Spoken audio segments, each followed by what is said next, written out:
The meeting invite appears at 8:30 in the morning. Human Resources is on it, so as a manager you have never met. One man in his early 60s looked at the screen, understood exactly what was happening, and skipped the polite theatre. He asked two questions: what is the severance package, and how long does the health insurance last? Another person was laid off at 61 and assumed a new job would appear within a month or two, just as it always had before. 6 months later, hundreds of applications had vanished into silence. A third person lost a job at 61, sold the house, bought an RV, and spent the next 6 years traveling across the American West. Same age, same disruption, 3 completely different lives afterward. A reporter recently asked a retirement community what happened after people lost a good job around age 60. The answers were raw. Some retired immediately and never regretted it. Some fought their way back into work. Some accepted less money and found a better life. Some built businesses. Others discovered that the hardest part was not replacing the paycheck, it was replacing the health insurance, the structure, and the feeling that their experience still mattered. In this video, we are going to examine 7 paths real people took after being laid off near 60, what made each path work, and what quietly caused it to fail. Near the end, I will give you a 3-part test for deciding whether the next move should be retirement, a bridge job, or a complete reinvention. The basic answer is already visible in the stories. After 60, trying to recreate the exact job you just lost is often not the only option, and it may not be the best one. The first job is to identify which problem you actually need to solve. At 60, a layoff lands in an awkward corridor. Under current rules, Social Security retirement benefits can begin at 62, but claiming before full retirement age usually means a permanently lower monthly benefit. For people born in 1960 or later, full retirement age is 67. Medicare generally begins at 65. That leaves a gap where the paycheck may be gone, the planned retirement date has not arrived, and healthcare can suddenly become one of the largest bills in the house. COBRA can often continue employer coverage for a limited period, usually up to 18 months, but the full premium may be painful. Losing job-based insurance also creates a special enrollment opportunity for an Affordable Care Act marketplace plan, and the timing matters. Unemployment benefits and the treatment of severance vary by state. In other words, there is no single bridge. There is only the bridge your household can actually cross. Federal law prohibits age discrimination against workers and applicants who are 40 or older. The thread still contains story after story of applications disappearing, interest cooling after video interviews, and experienced people being treated as too expensive, too senior, or unlikely to stay. Proving why an employer rejected someone is difficult. Living through the silence is not. That is the setting. Now look at the first path. The first path was immediate retirement. Not because the person had planned to retire that week, but because the layoff forced the question, and the numbers gave a reluctant yes. One man was laid off at 61, while caring full-time for a wife who needed dialysis several times a week. Remote work was necessary, comparable work did not appear, and the bills did not pause. He used unemployment and severance, paid down a large debt, claimed Social Security at 62, and used a state marketplace health plan while waiting for Medicare. He described the experience as helpless. That word matters. This was not a victory lap. It was retirement under pressure. Another person lost a job at 62, had enough savings to wait until full retirement age, and simply stopped searching after 6 months. A different commenter had aggressive savings, found another job quickly, then watched a spouse suffer a minor stroke. After speaking with an advisor, both spouses retired. The layoff had opened the door, but health made the decision. Immediate retirement works when essential spending can be covered. Healthcare has a real answer. Debt is manageable, and the household can survive without making several irreversible decisions at once. It fails when the first response is panic. Claim everything, sell everything, and hope the lower expenses arrive later. The protection move is to separate temporary cash needs from permanent retirement choices. Severance may cover 6 months. A cash reserve may cover another year. A spouse's income may cover insurance. Those temporary resources can buy time before claiming Social Security or selling investments. But they only help if you know exactly what each month costs. Retiring early is not automatically a financial mistake. Sometimes another year of health, caregiving, or peace is worth more than a larger future check. The mistake is pretending the trade-off does not exist. The second path was not full retirement. It was building a bridge to the date the person had already chosen. This is a quieter strategy. The person does not need a new 10-year career. The person needs 9 months, 18 months, or 3 years. That changes the math and the psychology. One commenter was laid off at 60 and used unemployment first, then waited 9 months until Social Security could begin at 62. The household kept withdrawals from the retirement account modest and managed taxable income carefully while using marketplace insurance. Another person lost a job at 63 and 4 months, received 6 months of severance with paid COBRA, found another job within 3 months, and planned to retire at 65. The new job was not a new identity, it was a runway extension. Another woman took a voluntary severance package a few months before age 58. She was not ready to retire, but she did not want to move away from her established home. The package covered the rest of the year. She worked as a school crossing guard until she could access an annuity, then later combined that income with Social Security. She did not get the retirement she had originally planned, but decades later, she still described herself as doing fine. The bridge plan works because it shrinks the problem. You are not asking, "Can I fund the next 30 years today?" You are asking, "How do I cross the next 24 months without damaging the next 30 years?" That may mean severance, unemployment, cash savings, a spouse's paycheck, a small withdrawal, part-time work, or several of them together. It may also mean lowering spending temporarily instead of permanently redesigning the entire life during the most emotional month. The failure condition is vague runway. People say they can live on savings for a while, but a while is not a number. They forget health premiums, taxes on a lump sum severance payment, home repairs, or the fact that the job search itself can cost money. One commenter admitted spending too freely because the severance felt large and a new executive role seemed close. The job did not arrive. The tax bill did. Write the bridge month by month. Income, insurance, essential spending, debt, tax reserve, the date each source ends, the date each benefit can begin. A bridge becomes real when it fits on one sheet of paper. The third path was contract work, consulting, or temporary employment. This was common among people who still wanted to work, but no longer trusted the promise of a permanent position. A software developer laid off at 61 spent 6 months watching applications disappear. Just as unemployment was ending and retirement at 62 looked inevitable, a large multinational offered a contract. The pay was decent, the benefits were poor, and the security was almost non-existent.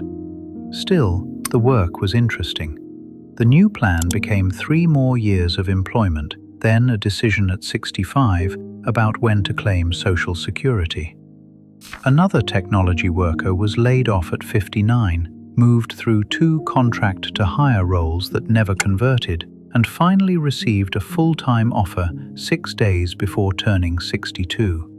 Years later, at 71, that person was still working because the company was kind and leaving had become harder than staying. Other commenters stitched together several independent contractor roles. One group was terminated and then invited back as contractors. Another person used consulting mainly to cover insurance. The work was less secure, but it moved the household closer to Medicare and allowed retirement accounts to remain invested. Contract work solves time and cash flow. It often does not solve benefits. That distinction is critical. A strong hourly rate can look impressive until you subtract health insurance, unpaid time off, self-employment taxes, equipment, and the weeks between contracts. The protection move is to price the contract as a business arrangement, not as a salary replacement. Ask what the work pays after insurance and taxes. Ask how many months of income are actually guaranteed. Ask whether the contract gives you enough value, even if it ends exactly when the paperwork says it can. A bridge contract does not need to become forever. It needs to do its assigned job. The fourth path was stepping down on purpose. This was emotionally difficult for people who had spent decades climbing. A project manager laid off at 60 spent more than 6 months unemployed, simplified the resume, and accepted an administrative assistant job in a related field. The salary was low, but it created movement. A year later, a better-paying role followed. Another commenter aimed for another high-level position, could not quite close the interviews, tried consulting, and then asked a better question. What if the next job were easier? That person accepted a lower-level role, took a pay cut, became a top performer immediately, and stopped caring about corporate politics. The ladder was no longer the point. One man lost a job at 59 while sitting in a hospital waiting room during his wife's cancer surgery. After 2 months of unemployment, he accepted a low-key state job for which he was overqualified.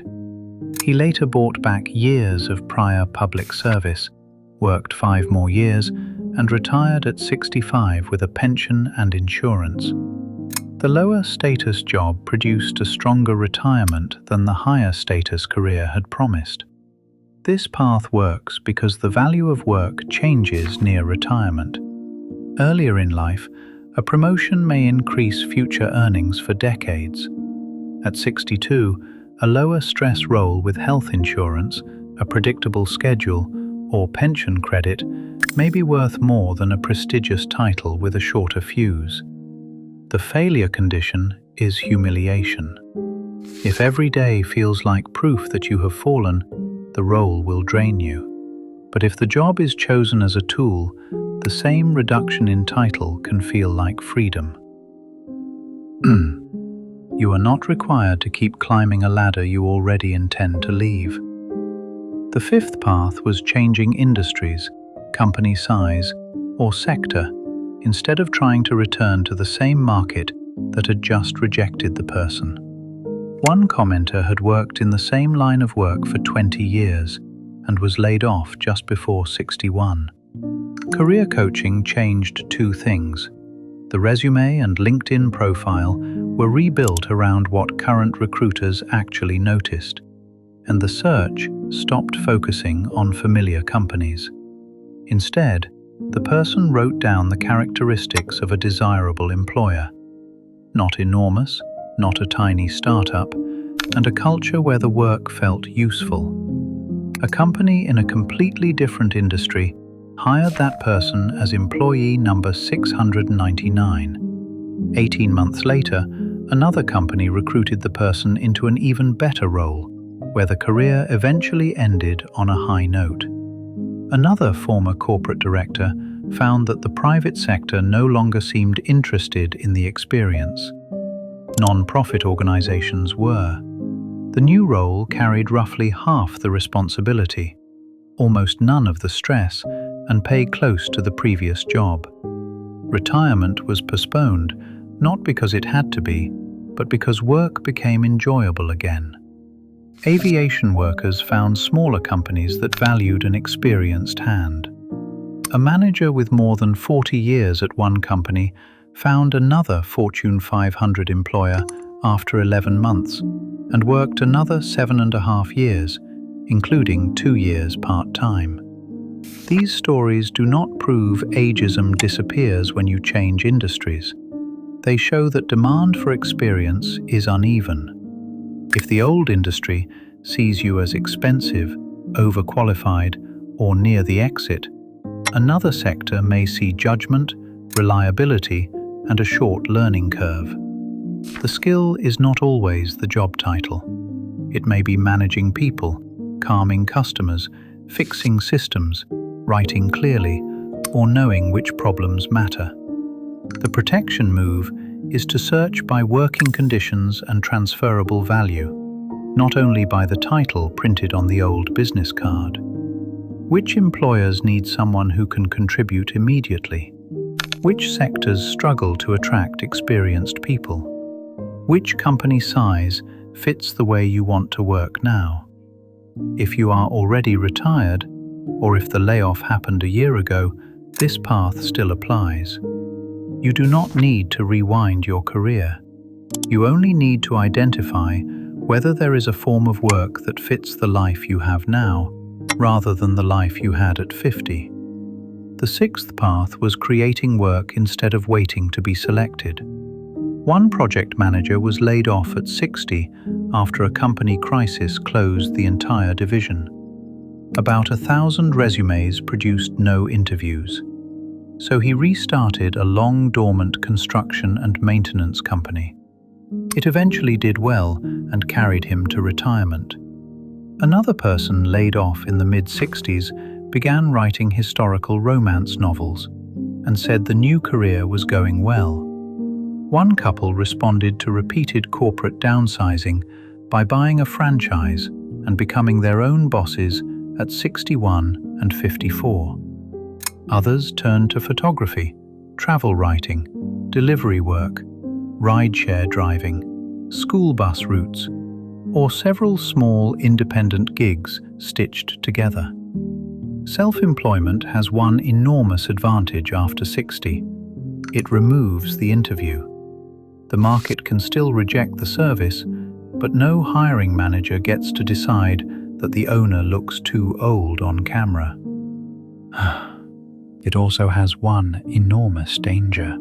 A frightened person can take retirement capital, pour it into an untested business, and replace job insecurity with business debt. One commenter described buying a small business after retraining and eventually going broke. Reinvention is not automatically wise because it sounds brave. The safer version begins with demand, not identity.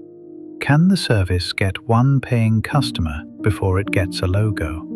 Can the business start small enough that failure is annoying rather than catastrophic? Can the person use existing skills instead of spending the retirement bridge learning an entirely new industry with borrowed money? A business can be a bridge, a second career, or a very expensive emotional reaction. Know which one you are building. If this kind of real-world retirement planning is useful, subscribe. The point here is not to sell a perfect retirement. It is to understand the choices people actually face when the plan gets interrupted. The seventh path was a complete redesign of retirement itself. A sales manager had already experimented with working from an RV during the winter. When the layoff came at 61, he did not return to high technology. The household used COBRA, then marketplace insurance, lived on savings and a spouse's social security, sold the house, and traveled full-time for 6 years. He worked a little as a photographer and travel writer.